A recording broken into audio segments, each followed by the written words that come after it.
इस कहानी से पहले आपको पता होना चाहिए कि भारत में कई रामायण हैं। इन रामायणों में कहानियां भी अलग अलग हैं। तो तुलसीदास जी द्वारा रचित रामायण में एक ऋषि के जन्म की बड़ी रोचक कहानी का वर्णन है। रामायण के अनुसार राजा दशरथ ने पुत्र प्राप्ति के लिए पुत्रेष्ठी यज्ञ करवाया था। इस यज्ञ को मुख्य रूप से ऋषि ऋष्यशृंग ने संपन्न किया था। ऋषि ऋष्यशृंग के पिता का नाम महर्षि विभांडक था। आपको मालूम होना चाहिए कि यह यज्ञ पुत्र प्राप्ति की कामना से किया जाता है। महाराज दशरथ ने यही यज्ञ ऋषि ऋष्यशृंग से करवाया था। इस यज्ञ के परिणाम स्वरूप श्री राम सहित 4 पुत्र जन्मे थे। महात्मा काश्यप को रामायण के इतिहास में बहुत ही प्रतापी ऋषि बताया गया है। इनके शौर्य और तेज की कहानियां तब कई मीलों तक फैली हुई थी। रामायण में एक जगह जिक्र है कि इनका वीर्य अमोघ था और तपस्या के कारण अंतःकरण शुद्ध हो गया था। एक बार महात्मा काश्यप सरोवर में स्नान करने गए। वहां उर्वशी अप्सरा को देखकर जल में ही उनका वीर्य स्खलित हो गया।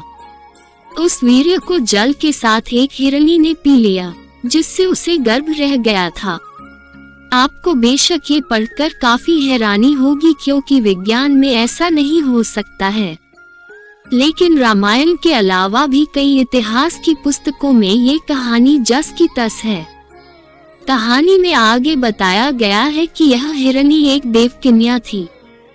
किसी कारण से ब्रह्मा जी ने इसे श्राप दिया था कि तू हिरण जाति में जन्म लेकर एक मुनि पुत्र को जन्म देगी, तब श्राप से मुक्त हो जाएगी। वे बड़े तपोनिष्ठ थे।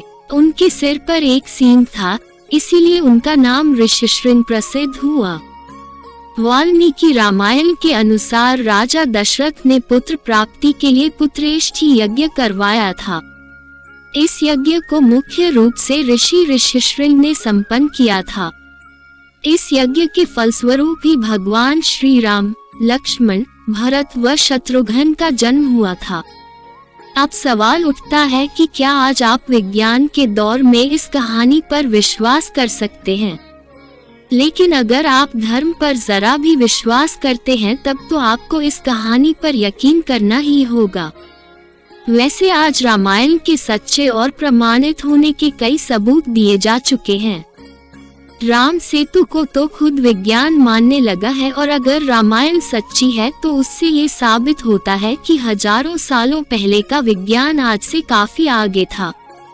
उस समय में कई बच्चे बिना पुरुष संभोग के पैदा हुए थे। जो तकनीकें आज खोजी जा रही हैं, जिसमें बिना स्त्री के पुरुष पिता बन रहे हैं और बिना पुरुष के साथ की स्त्रियां बच्चों को जन्म दे रही हैं, उस तरह की तकनीक तो हजारों सालों पहले ही हिंदू शास्त्रों में बताई गई हैं।